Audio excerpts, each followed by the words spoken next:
മന്ത്രിസഭാ യോഗ തീരുമാനങ്ങൾ അനുസരിച്ച് PM ശ്രീ പദ്ധതിയെ സംബന്ധിച്ചുള്ള വിശദമായ ഒരു ചർച്ച ചെയ്തു. കഴിഞ്ഞ ഗവൺമെൻറ് PM ശ്രീ പദ്ധതിയിൽ ഒപ്പുവെച്ചിട്ടുണ്ടായിരുന്നു. അപ്പോൾ ഇപ്പോൾ കേരള ഗവൺമെൻറ് അതിൽ പങ്കാളിയാണ്. മാത്രമല്ല 99 കോടി രൂപയിലധികം അവിടെ നിന്ന് ഈ പദ്ധതിയുമായി ബന്ധപ്പെട്ട് വാങ്ങിച്ചിട്ടുണ്ട്. തടഞ്ഞു വെച്ച പണം തന്നിട്ടുണ്ട്. അതുകൂടാതെ ഒരു 106 കോടി രൂപ കേന്ദ്ര ഗവൺമെൻറ് അനുവദിച്ചിട്ടുണ്ട്. ഇതാണ് അതിൻ്റെ കാര്യം. അതിനെ ആശയപരമായി അതിനോടുള്ള എതിർപ്പ് കരിക്കുലം ഫ്രീഡത്തിൽ കേന്ദ്ര സർക്കാർ ഇടപെടരുത് എന്നതാണ്. 2, ഇത് നടപ്പാക്കുന്ന സ്കൂളുകൾ തിരഞ്ഞെടുക്കാനുള്ള അവകാശം സംസ്ഥാന ഗവൺമെൻറ്റിന് നൽകണം എന്നതാണ്. അപ്പോൾ ഒരു കാരണവശാലും കരിക്കുലം സ്വാതന്ത്ര്യത്തിൽ, അത് തീരുമാനിക്കാനുള്ള സ്വാതന്ത്ര്യത്തിൽ, സംസ്ഥാന സർക്കാരിനുള്ള സ്വാതന്ത്ര്യത്തിൽ ഇടപെടാൻ ഒരു കാരണവശാലും അനുവദിക്കില്ല. 2, സ്കൂൾ സെലക്ഷൻ അത് സംസ്ഥാന സർക്കാർ തന്നെ തീരുമാനിക്കും.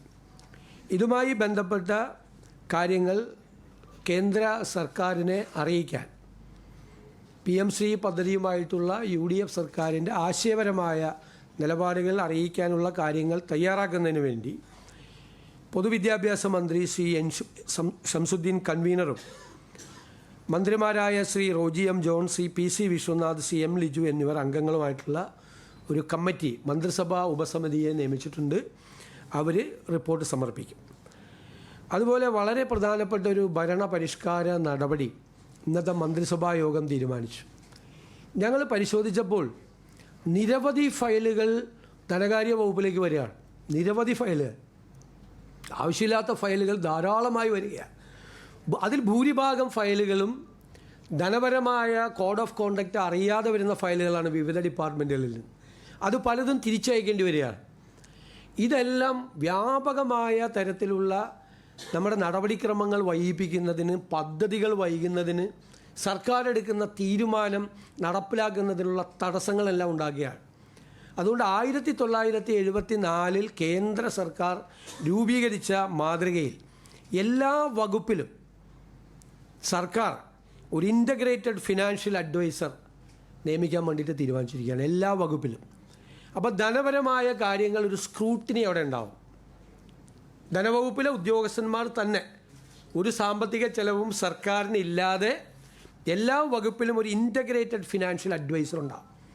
ആ സ്ക്രൂട്ടിനി നടത്തിയിട്ടേ ഫയൽ പോവുള്ളൂ. ഇപ്പോൾ ധനകാര്യ വകുപ്പിലേക്ക് അയക്കേണ്ട ഫയൽ മാത്രമേ വരുള്ളൂ. മാത്രമല്ല അത് തിരിച്ചയക്കേണ്ടി വരില്ല. കാരണം സംശയങ്ങളെല്ലാം നിവർത്തിച്ച് കോഡ് ഓഫ് കോണ്ടക്റ്റ് എല്ലാം പാലിച്ചിട്ടുള്ള ഫയലുകളായിരിക്കും.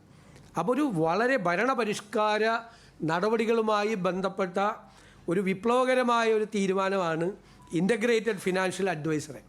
ഫയലുകളുടെ എണ്ണം ഗണ്യമായി കുറയുകയും ഫയലുകൾ കൂടുതൽ യാത്ര ചെയ്യുന്നത് ഇല്ലാതായിരിക്കുകയും ചെയ്യുന്ന ഒരു സംവിധാനമാണ്. ഇതനുസരിച്ച് ഒരു ജോയിൻറ്റ് സെക്രട്ടറിയുടെ പദവിയിൽ കുറയാത്ത ഒരു ഉദ്യോഗസ്ഥനെയും എല്ലാ ഭരണവകുപ്പിൻ്റെയും സെക്രട്ടറിയുടെ പ്രധാന സാമ്പത്തിക ഉപദേഷ്ടാവായി ചുമതലപ്പെടുത്തേണ്ടതും നയപരമായ തീരുമാനങ്ങൾ, പുതിയ സേവനങ്ങൾ, വിശാലമായ സാമ്പത്തിക കാര്യങ്ങൾ എന്നിവയ്ക്ക് മാത്രമായി ധനകാര്യ വകുപ്പിനെ സമീപിക്കുന്നതും നിർദ്ദേശിക്കും.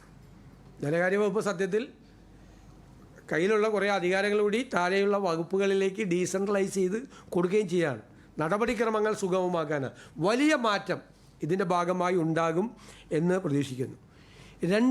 മൂന്നാമതൊരു കാര്യം തീരുമാനമെടുത്തത് നമ്മുടെ പൊതുസംഭരണമുണ്ട്, പ്രൊക്യൂർമെൻറ്റ്. ഇതിൻ്റെ മാനുവൽ എന്ന് പറയുന്നത് കാലഹരണപ്പെട്ട മാനുവലാണ്. ഇന്നത്തെ കാലത്ത് പ്രൊക്യൂർമെൻറ്റ് മാറി പ്രൊക്യൂർമെൻറ്റായി മാറിയത് നമ്മുടെ മാനുവൽ അറിഞ്ഞിട്ടില്ല. നമ്മുടെ കേന്ദ്ര സർക്കാരിൻ്റെ എക്സ്പെൻഡിച്ചർ വകുപ്പ് പ്രകടിപ്പിച്ച ജനറൽ ഫിനാൻഷ്യൽ റൂൾസും മാർഗനിർദ്ദേശങ്ങളും ഉണ്ട്. അപ്പം നമുക്ക് ആ മാർഗനിർദ്ദേശങ്ങൾ നമ്മൾ അനുസരിക്കണം. പക്ഷേ നമ്മുടെ മാനുവൽ വേറെയാണ്, കാലഹരണപ്പെട്ട മാനുവലാണ്. അപ്പം നമ്മൾ അതിൻ്റെ അകത്ത് കംപ്ലീറ്റ് ആയിട്ട് ഒരു പുതിയ സംവിധാനം, ഒരു പ്രൊക്യൂർമെൻറ്റ് ഉൾപ്പെടെയുള്ള കാലത്ത് പൊതുസംഭരണത്തിന് സർക്കാർ സംഭരിക്കുന്ന വർക്കുകളും ആ പൊതു പ്രൊക്യൂർമെൻറ്റിൻ്റെ ഭാഗമാണ്. പണ്ട് സിവിൽ വർക്ക് മാത്രമാണ് ഉണ്ടായിരുന്നത്. വർക്കുകൾ, വിവിധ വകുപ്പുകളുടെ സംഭരണം, ഇതിനെല്ലാത്തിനും വേണ്ടിയിട്ടുള്ള ഒരു മാർഗനിർദ്ദേശം അത് തയ്യാറാക്കുന്നതിന് വേണ്ടിയിട്ടും ഒരു മന്ത്രിസഭാ ഉപസമിതിയെ നിയോഗിച്ചിട്ടുണ്ട്.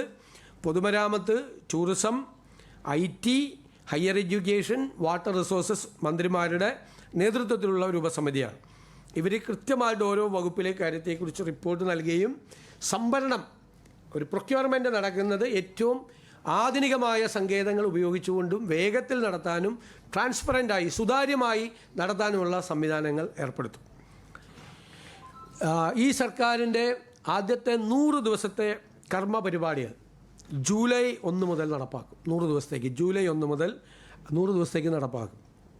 ഹൈക്കോടതിയിൽ അഡീഷണൽ ഡയറക്ടർ ജനറൽ ഓഫ് പ്രോസിക്യൂഷനായി അഡ്വക്കേറ്റ് മുഹമ്മദ് ഷാഫിയെ നിയമിച്ചു. Kerala cashew board MD and ചെയർമാനായി G. ഉണ്ണികൃഷ്ണനെ നിയമിക്കാൻ വേണ്ടി തീരുമാനിച്ചു.